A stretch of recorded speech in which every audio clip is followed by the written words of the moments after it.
part ways with his coach of 5 years. And in football, Chelsea's Romeo Lavia out until the end of the season, while Boniface anticipates his return after almost 3 months. Good morning and welcome to another exciting edition of Sport Trip. I am Olujimi Dare-Ogun saying welcome to the show. And so we begin with tennis, where Victoria Azarenka bid for a first Miami Open title with a victory over Yulia Putiseva to set up a semi-final encounter with Elena Rybakina. The Belarusian 27th seed, who won her last title at the event in 2016, needed almost 3 hours to claim a 7-6, 1-6, 6-3 win against Putiseva. 4th seed Rybakina beat Greek 8th seed Maria Sakkari 7-5, 6-7, 6-4. On the other side of the draw, American Daniel Collin beat French 23rd seed Caroline Garcia 6-3, 6-2 on Wednesday. Former Australian Open runner-up Collins, who is 30 years of age, is planning to retire from the WTA Tour at the end of the season. She is 1 more win from reaching her first final since losing to Ashley Barty at Melbourne Park in 2022. American Fizzy Jessica Pegula and Russia's Ekaterina Alexandrova, who meet later today, will stand their way.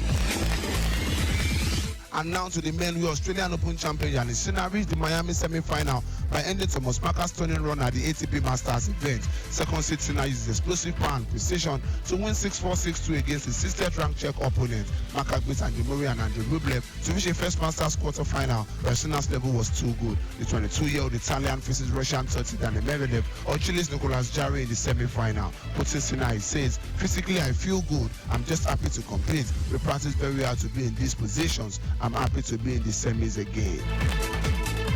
Still in tennis, world number 1 Novak Djokovic has split with coach Goran Ivanisevic. Former Wimbledon champion Ivanisevic became Djokovic's main coach in March 2022, having worked alongside long-time Major Miran Vraja since 2018. Djokovic has won a joint record 24 Grand Slam singles title, but made a disappointing start to 2024. The Serb lost the semi-finals of the Australian Open in January, suffered a third round defeat by world number 1 and 23 Luka Nadi at Indian Wells this month, then withdrew from the ongoing Miami Open, citing the need to balance his private and professional schedule. He says, "Goran and I decided to stop working together a few days ago. Our on-court chemistry had its ups and downs, but our friendship was always rock solid." End of quote. Croatian Ivanisevic was nominated for ATP Coach of the Year in 2023, having won Djokovic to 3 of the 4 Grand Slam titles. Djokovic shares the record for Grand Slam singles title with Margaret Court. The French Open, which starts on the 26th of May, is the next Grand Slam in the calendar.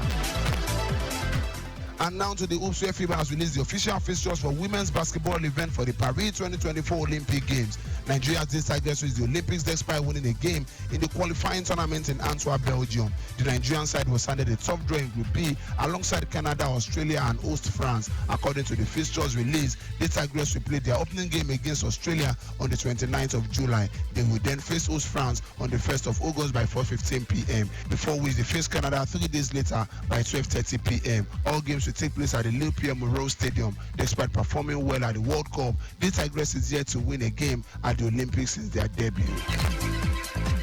Still in basketball, Cote d'Ivoire has been confirmed as the host for African Women Basketball Championship AfroBasket, scheduled to take place in July 2025 in Abidjan. This was announced during the FIBA African Basket Central Board meeting for the 2023 to 2024 cycle held in Abidjan, Cote d'Ivoire. The West African country reorganized the Continental Cup for the first time since 2013 when it hosted the men's FIBA AfroBasket. Delegates were during the meeting informed that the qualifiers for the 2025 FIBA Women's AfroBasket will take place over 3 qualifying windows from July 2024 to February 2025. Holders Nigeria, runners-up Senegal, as well as Mali, and then the host Rwanda bagged automatic tickets to the next edition of the Biennial Continental Championship after successfully reaching the semi-finals of the FIBA Women's AfroBasket 2023 held in Kigali in July. And now to football on the home scene. Bayer Leverkusen forward Victor Boniface can't wait to return to the pitch again following his injury-induced absence. Boniface returned to training this week after undergoing surgery for an injury in January. The 23-year-old was initially expected to be sidelined till around April, but has now made a quick recovery from the injury. The striker could feature in Leverkusen's Bundesliga clash against Hoffenheim this weekend. Boniface acknowledged he's eager to play for the club again. Quoting him, he says, "The team did very well without me. When I came to Leverkusen, I said I don't look at rankings or individual scores. Of course, goals and assists are important, but the important thing for me is to be able to help the team with my style of play and simply have fun. I really miss being on the pitch with my teammates and hope to be back soon." End of quote. Boniface has registered 16 goals and 8 assists in 23 appearances across all competition for Bayer Leverkusen this season. Ligue 1 Club Nons has announced that the Nigerian winger Moses Simon will be sidelined for the remainder of the campaign. Simon was stretched off defeat in Nigeria's 2-0 friendly defeat to Mali in Marrakesh on Tuesday night. The 28-year-old collided the Malian goalkeeper in the first half. The former KAA Ghent player was immediately taken to the hospital for treatment. NAS has now confirmed Simon suffered a serious injury which will keep him out for the rest of the season. Quoting the statement, it says, Moses Simon was injured yesterday against Mali. Our Nigerian striker suffers from a broken fibula, which means the end of the season. FC Nantes is already keen to provide his full treatment to his attacker and wishes him a speedy recovery. Finally, on the home scene, former Super Eagles forward Ron Samuel has linked up with Norwegian outfit Molde FK. Samuel joined the 5-time Norwegian champions on a free transfer. This 29-year-old mutually terminated his contract with Azerbaijan side Nefci PFK in January. The experienced striker signed a contract until the end of the 2024 Norwegian season. Samuel has previously played in Norway for Vålerenga and Salzburg 08. Molde will use stronger set in their next opening fixture of the season next Monday.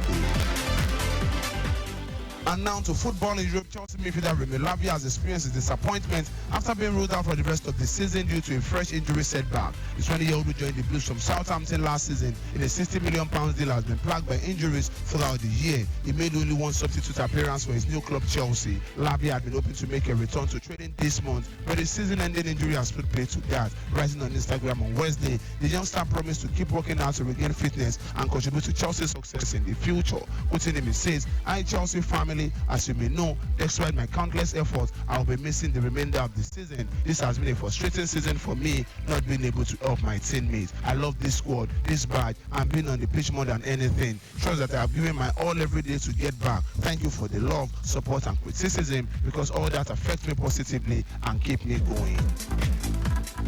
To transfer speculation, Arsenal have made a 10-man shortlist for a new striker this summer, with RB Leipzig Slovenia, Benjamin Sesko, Sporting Lisbon Victor Gyökeres, and fellow Sweden international Newcastle's Alexander Isak among those being monitored. Manchester United are keen on Everton centre-back Gerard Braithwaite as they prioritize improving their defence next season. Pep Guardiola is obsessed by Newcastle midfielder Bruno Guimaraes, but Manchester City would only pay €100 million to sign the Brazilian international. West Ham expect Manchester City to move again for Brazilian midfielder Lucas Paqueta. Chelsea among the club interested in signing Atletico Parana's goalkeeper Bento, who made his Brazil debut against England last week. Tottenham want to sign final Mexico striker Santiago Gimenez as their replacement for Hurricane this summer, 1 year after the 30-year-old England striker's departure to Bayern Munich. Liverpool for Luis Diaz has not given up on moving to one big Spanish La Liga club in the future, according to the Colombia international's father. Manchester United are interested in signing Argentina defender Aaron Arcelimino from Boca Juniors. Finally, Brighton manager Roberto De Zerbi is Bayern Munich's leading managerial candidate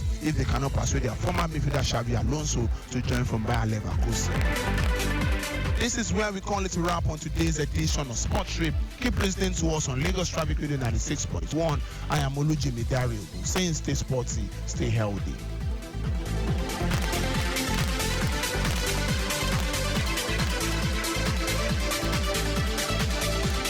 And that was today's edition of Sports Trip with Olujimi Dare-Ogun. Comes your way